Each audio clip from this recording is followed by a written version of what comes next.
So we're going to talk about T-shaped skills, how that got started, how it kind of moved along over recent years, and how it's going now, what the current day looks like.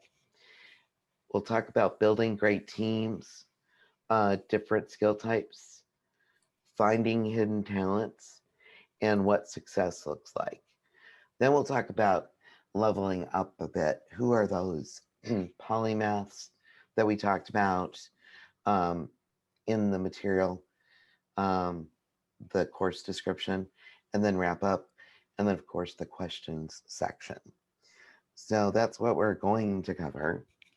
Let me send this back to Mindy. Let's see here. All right, let's try that. So while you're looking at that and loading up, I'm going to go ahead and speak to how it all started.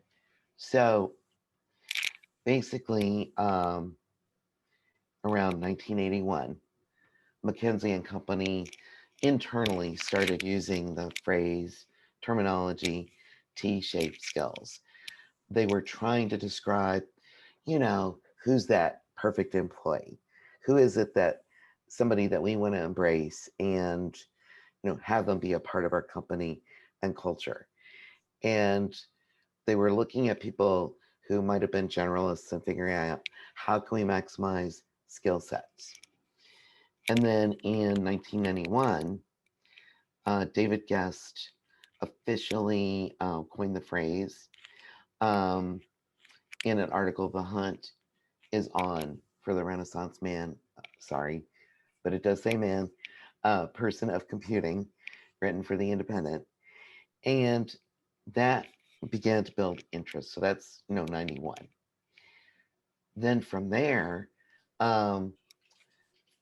IDEO Design Consultancy in the 90s started embracing the idea and actively advertising and hiring for T-shaped employees, looking to create those interdisciplinary teams. From there, Valve Software.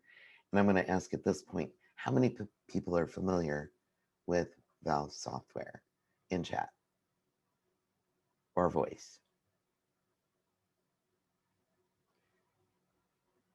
So I'm very fascinated by Valve Software. They've got a business model, operating model for their delivery teams that extends, way beyond just talking about the type of people that they're going to hire. But I've included links throughout the PowerPoint, which I'm happy to share with everybody.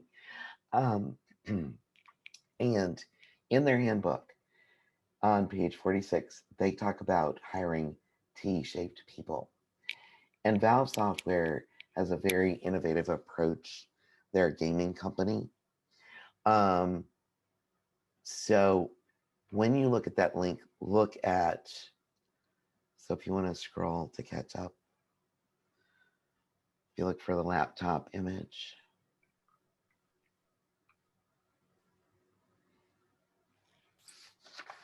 yep, and that is slide number 5. Yes, great. So, can everybody see it okay?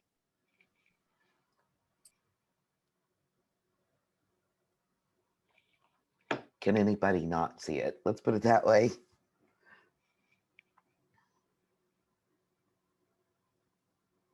Okay. So if you search, if you're sitting there now and you search Valve and you look at page 46, you'll see T-shaped skills. They're a gaming company. They're very innovative in that. A side story, which I find fascinating, is that a product owner will come up with an idea for a product. And what they will do is they will shop dev and QA to work on their teams. So they'll say, I've got this great idea. I'm selling this great idea. Who wants to work with me? And dev and QA evaluates that project and says, yeah, that sounds like a winner. I want to work on that project. If the project or product doesn't go well, according to the handbook, the dev or QA, the delivery team can say, hey, I see this as a losing proposition. I'm going to go work with, this other product owner over here. So it's a very innovative company, at least from, 2012 standards. And certainly we see other things moving in this direction. So I look at them as a little bit of a future forward model for things like T-shaped skills. Next slide, please. So how it's going now, as recently as last August, and raise your hand or speak up in chat if somebody was waiting for the COVID tie-in.